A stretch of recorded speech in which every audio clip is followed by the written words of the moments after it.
안녕하세요. LA의 정교스TV입니다. 구독과 좋아요, 알람 설정은 영상 제작에 큰 힘이 됩니다. 자, 오늘도 전 세계 어떤 민족보다 성실하고 똑똑한 한인 이민자들과 사랑하는 조국 대한민국의 모든 분들의 경제 독립과 금융 지식을 위해서 오늘 영상 만들었습니다. 자, 오늘은 테슬라 1분기 발표 후 단기 투자는 살짝 실망, 장기 투자는 큰 기대를 더 가지게 되었다라는 주제를 살펴보겠습니다.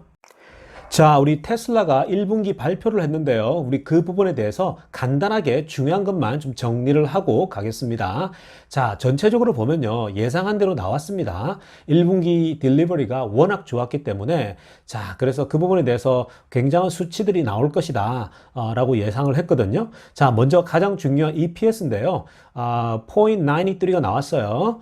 그리고 월가 예상은 8이었는데요. 0.8이었는데 훨씬 더 뛰어넘었죠. 그래서 좋게 나왔고요. 자, 그리고 순이익인데요. 4억 3,800만 달러가 나왔어요. 이건 사상 최대치가 나왔습니다. 좋았어요. 여기까지 좋았고요. 자, 근데 문제는 이제 빨간색 부분들인데요. 테슬라 주가가 가파르게 오르지 않고 살짝 밀렸거든요. 장중에 그 3%까지 떨어졌다가 이제 후반부에 다 회복을 했는데요. 대략 한 1%? 그렇게 많이 떨어진 것 같지는 않습니다. 자, 그 이유가요. 먼저 규제 크레딧 판매 있죠. 그 레귤레이션 크레딧을 판매했는데 그게 5억 1,800만 달러가 되고요. 그리고 거기에 추가해서 비트코인 판매까지 또 디테일하게 들여다보면 1억 달러 정도가 된 거예요. 그러니까 순이익이 4억 3,800만 달러인데 사상 최대치가 난 건 맞는데 꼼꼼히 들여다보면 규제 크레딧을 무려 5억 달러 이상 팔았으니까 실상은 마이너스 아니냐 이제 이 얘기를 나오는 거죠. 그리고 좀 더 이제 더 디테일하게 본다면 비트코인 판매까지 그걸로 수익 얻은 것도 테슬라 순수 차량 판매가 아니지 않냐 얘기를 한 거죠. 맞아요. 틀린 얘기 아니고 이런 부분들은 이미 다 예측을 하고 있었고 어차피 테슬라는 계속 그 크레딧 판매 그 규제 크레딧 판매를 계속 어차피 할 수밖에 없어요. 그것도 테슬라의 강점이기 때문에. 자, 그러나 사실 이런 부분은 예상을 했고 그렇게 큰 문제는 아니에요. 단기적으로는 단기 투자들이 볼 때, 그리고 기관 투자들이 볼 때에 이거 안 되겠는데 해서 조금 빠질 수 있는 건데요. 그러나 길게 보면 제가 이후에 살펴보겠지만 장기적인 안목에서 보면 다 이런 부분들은 다 해결될 지점들입니다. 자, 그리고 중요한 것이 올해 인도량 예상인데요. 올해 인도량 그 딜리버리 예상을 이 테슬라에서 75만 대 정도를 예상했어요. 근데 월가가 85만 대를 지금 현재 기대를 하고 있거든요. 그러니까 월가 예상보다 10만 대가 모자라게 나왔죠. 자, 이것도 테슬라 주가를 곤두박질 치게 한 그 이유입니다. 그래서 테슬라가 더 많이 떨어지지 않을까 했는데 생각보다 많이 다 회복이 돼 버렸고요. 많이 안 떨어졌는데 여전히 700대를 유지하고 있죠. 자, 그래서 이 두 가지, 그죠? 규제 크레딧, 그리고 올해 인도량 예상을 너무 약하게 잡았다. 요 지점들이거든요. 근데 여러분 사실 인도량 예상은요, 전략적인 결정입니다. 이걸, 전략적으로 왜냐면 이렇게 해놓고 약하게 예상을 해놓고 나중에 100만 대를 넘겨야 되는데 충분히 100만 대로 넘길 수 있는 그런 여지가 있지만 일부러 이렇게 좀 약하게 예상을 이렇게 해놓는 겁니다. 자, 우리 테슬라의 1분기 발표만을 놓고 보면요. 단기 투자자들에게는 살짝 실망감을 안겨준 게 사실이에요. 그 텍스 크레딧 판매와 그리고 올해 판매량이 딜리버리가 대략 75만 대라고 하는 그 기준이 사실은 단기 투자자들에게는 살짝 실망감을 안겨줄 수 있지만 그러나 그 이후에 일론 머스크와 질의응답들이 있었거든요. 그 질의응답을 통해서 결국 장기 투자자들에겐 더 불리시해지고 롱텀 투자자들에게는 훨씬 더 미래를 기대하게 하는 그런 어떤 그 질의응답이 있었거든요. 우리 하나씩 중요한 부분만 질의응답들을 살피면서 제가 부연 설명을 좀 해드리겠습니다. 자, 먼저 첫 번째로 일론 머스크가 이런 얘기를 했어요. Our demand is best we ever seen. 자, 지금 현재 수요가 정말 역대급이라고 얘기를 하고 있죠. 지금까지 봐온 것보다 훨씬 역대급이라는데 원래 이제 이렇게 얘기를 합니다. We're used to seeing a demand decrease in first quarter. 원래 1분기 때는 이 수요가 떨어져요. 수요가 줄 수밖에 없는 건데 근데 이번에 1분기 보셨겠지만 엄청난 디맨드 인크리즈가 있었다. 수요가 폭발하고 있다는 얘기죠. 자, 이게 무슨 말이냐면요.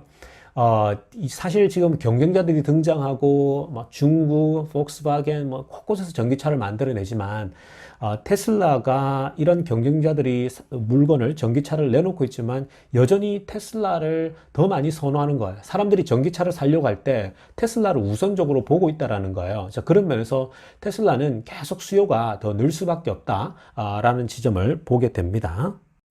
자, 일론 머스크의 답변 중에 또 장기 투자자들에게 굉장히 더 불리시하게 만든 그 답변이 하나 있었는데요. 이겁니다.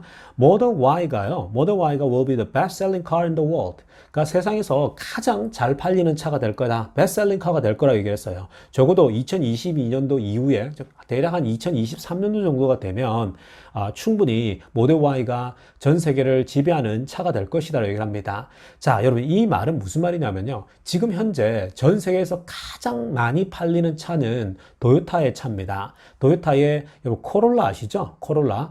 한국에는 코롤라가 없는데요. 미국에는 코롤라가 많이 다닙니다. 그 급이 어떤 급이냐면요. 한국의 아반떼 같은 급입니다. 미국에는 아반떼가 액센트로 들어오는데요. 자, 어찌됐든 이 코롤라가 1년에 대략 한 150만 대 이상을 팔고 있거든요. 자, 그런 기준으로 놓고 보면 세상에서 가장 많이 팔리는 차가 되겠다라고 한다면 모델 Y만 1년에 150만 대 이상을 팔 수 있다라는 거예요. 적어도 2022년도 이후가 되면 혹은 말이나 그 넘어서 2023년부터는 모델 Y만 적어도 세상에서 150만 대, 200만 대까지도 판매할 수 있다는 거죠. 이건 엄청난 거죠. 모델 Y만으로도 150만 대면 벌써 작년에 50만 대였잖아요. 그러니까 1, 2년 뒤만 되면 적어도 두세 배 이상은 모델 Y가 그걸 더 뛰어넘는다라는 거죠. 굉장한 겁니다. 그러니까 사실 장기 투자자들에게 모델 Y가 1, 2년 안에 베스트셀링 카가 된다, 전 세계에. 이것만으로도 모델 Y만으로도 150만 대 이상, 즉 200만 대 가까이 팔 수 있다라는 겁니다. 자, 그런 의미에서 굉장한 거죠, 사실.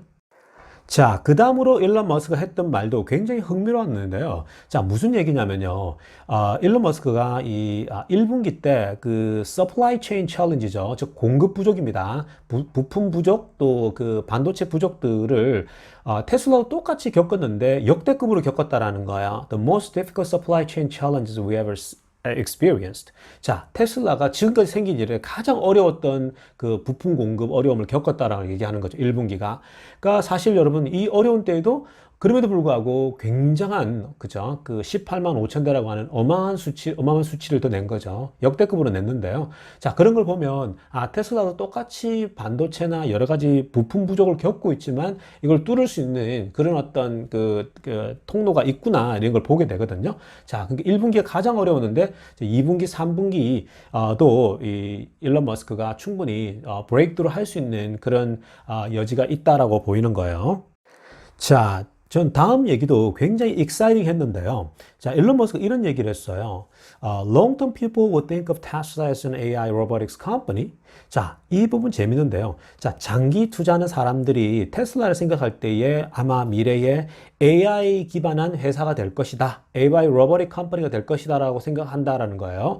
사실 지금 현재 테슬라가 자동차 회사죠. 그리고 에너지 회사죠. 그런데 여기에 하나 더 추가해서 AI 기반한 회사가 될 거라는 거죠. 자, 이거는 제가 어저께도 그 많은 기관 투자자들과 개인 투자자들이 던진 질문 중에서 AI를 기반한 회사가 될 것이다. 이런 얘기를 막 질문 던지고 그랬지 않았습니까? 근데 일론 머스크 뭐라고 하냐면요. 지금 현재 we're developing one of the strongest hardware and software AI teams in the world. 자, 하드웨어와 소프트웨어를 AI 팀을 지금 현재 가장 강력한 팀을 꾸리고 있다라는 거죠. 그리고 맨 마지막에 뭐라고 합니까? We'll be able to do things that others cannot. 자, 다른 경쟁사들이 할 수 없는 것을 우리는 할 수 있을 것이다 라고 얘기를 하고 있는 거죠. 자, 여러분 이건 결국은 슈퍼 도저 있죠. 그 도저 컴퓨터와 슈퍼 컴퓨터와 연결되어 있는 겁니다. 여러분 이 부분은요, 조만간에 발표가 또 있을 거예요. 아마 2분기 때 제가 발표하지 않을까 싶은데, 자, 이렇게 AI 기반한 그 결국은 회사가 거듭나는데 슈퍼컴퓨터, 도저 컴퓨터가 연결되어서요, 엄청난 시너지를 낼 텐데 이 부분도 또 다른 수익 창출이 될 수 있는 회사가 된다는 거죠. 자, 그러니까 장기 투자에겐 굉장히 bulish한 답변이 되는 거죠. 자, 다음 얘기는요, 비트코인 관련된 이야기입니다. 자, 비트코인 관련돼서 국내 언론이나 또 미국에서도 조롱하듯이 또 얘기하는 어떤 그 기사들이 있는데요. 사실 이번에 뭐 일론 머스크가 판 그 비트코인도 한 10% 정도 판 거예요. 뭐 당연히 10% 정도야 사고 팔 수 있는 거 아닙니까, 여러분? 자, 그런데요. 일론 머스크가 뭐라고 했냐면요. 장기적으로 비트코인의 가격은 오를 것이다라고 보고 있는 거죠. In the long term value and the value of Bitcoin. 자, 비트코인도 장기적으로 보면 분명히 bulish하게 갈 거다라고 보고 있고요. 자, 그러면서 뭐라고 하냐면요. 장기적으로 홀드할 거라는 거예요, 비트코인을. 그리고 will continue to accumulate Bitcoin. 비트코인을 장기적으로 계속 모아갈 거라는 거죠. 왜냐면은 앞으로 고객들이 트랜잭션, 거래를 할 수 있도록 하기 위해서 장기적으로 비트코인을 계속해서 적립해 갈 거다라고 얘기를 하고 있는 거거든요. 그 비트코인 투자자들에게는 일론 머스크의 이 말을 보게 되면은 비트코인이 앞으로 더 오를 여지가 있는 거죠. 그러니까 여러분들이 참고하시면 좋겠습니다. 자, 그 다음으로 언급한 답변은요, 최근에 그 사고와 관련된 거죠. 자율주행과 관련돼서 여기저기서 자꾸만 기사들이 나오는데 그 기사들에 대해서 악의적인 미디어의 보도다라고 얘기를 한 거예요. 자, 이런 건 해서는 안 된다라고 일론 머스크가 얘기했고요. 그리고 오토파일럿과 관련된 기사들 내용들이 completely false, 잘못됐다는 거, 거의 완벽히 잘못됐다라고, 잘못된 기사들이다라고 얘기를 하고 있고요. 자, 그러한 신문 기자들, 저널리스트들은 부끄러운 줄 알아야 된다. 스스로 제발 부끄러운 줄 알아야 되지. 잘못된 그 클릭베이트죠. 계속해서 사람들 클릭을 이끌어내기 위해서 그런 악의적인 보도는 자제하라고 얘기를 하고 있습니다. 자, 그 다음 얘기도 굉장히 관심을 끄는 얘기인데요. 4680 배터리에 관련된 거죠. 자, 4680 배터리가 나오게 되면은 가격이 굉장히 더 다운되는 겁니다. 그렇기 때문에 중요한 건데요. 자, 이 4680 배터리에 대해서 뭐라고 얘기했냐면 지금 당장 차에 이 배터리를 실어서 운행할 수 있는 지점은 아니다라고 얘기를 했어요. 정확하게 솔직하게 얘기했습니다. 그러나 but we're getting close to that point. 자, 근데 거의 지금 이제 가까이 왔다라는 거예요. 굉장히 이제 가까이 왔고 그리고 이미 이제 이 4680 그 배럴을 이 생산할 수 있는 그런 그 장비들을 베를린과 어스틴에 이미 벌써 주문을 다 마쳤다라고 얘기를 하고 있는 거죠. 자, 결국 한 1년 뒤 정도 되면은 공급이 된다라고 지금 알려져 있는데요. 왜냐면요, 많은 부분의 이 배터리라고 하는 것은 테스트를 거쳐야 돼요. 그 테스트 기간이 굉장히 시간이 걸립니다. 자, 그래서 이 4680은 프로토타입으로 지금 만들어져서 계속해서 차에다가 실어서 달려보고 운행해보고 어떤 그런 작업이 필요한데요. 어찌됐건 대략 한 1년 후 정도면 이 4680이 나온다니까요. 가격 자체가 특히 이제 모델 Y에 이걸 싣게 되면 이제 가격이 굉장히 더 다운되겠죠. 그런데 세계를 지배하는 차가 되는 거, 인기 있는 차이면서 배터리 가격이 떨어지면 가격도 떨어지니까 엄청난 마진이 생산될 거예요. 자, 그래서 여러분들 이 부분도 장기 투자에겐 굉장히 bullish 부분이 되는 거죠. 자, 마지막으로 또 굉장히 중요한 얘기했는데요. 자, 굉장히 지금 핫한 게 뭐냐면은 FSD, 즉 자율주행 그 구독 서비스거든요. 자, 자율주행을 구독으로 하게 되면 결국은 아주 장기적으로 굉장히 레버뉴가 창출이 된다는 거죠. 수익이 굉장히 창출될 가능성이 높다라고 얘기를 하고 있죠. 그리고 마지막에 we're hoping to get this launched pretty soon. 자, 곧 이걸 이제 시행하게 될 것 같다라고 이제 기대하고 있다고 얘기를 하고 있거든요. 자, 이거는 결국은 7월 말 정도만 아마 제가 볼 때는 그 도저 컴퓨터가 운행되면서 시행되지 않을까라고 생각이 들거든요. 자, 이 부분도 결국은 자율주행을 구독 서비스를 시행하게 되면은 여기서 수입이 이제 만만치 않죠. 그죠? 구독 서비스가. 자, 그런 부분에서도 장기 투자자들에게는 굉장히 또 불리시해지는 그런 지점이었습니다. 여러분 투자에 도움이 되시길 바라고요. LA의 정규스TV였습니다.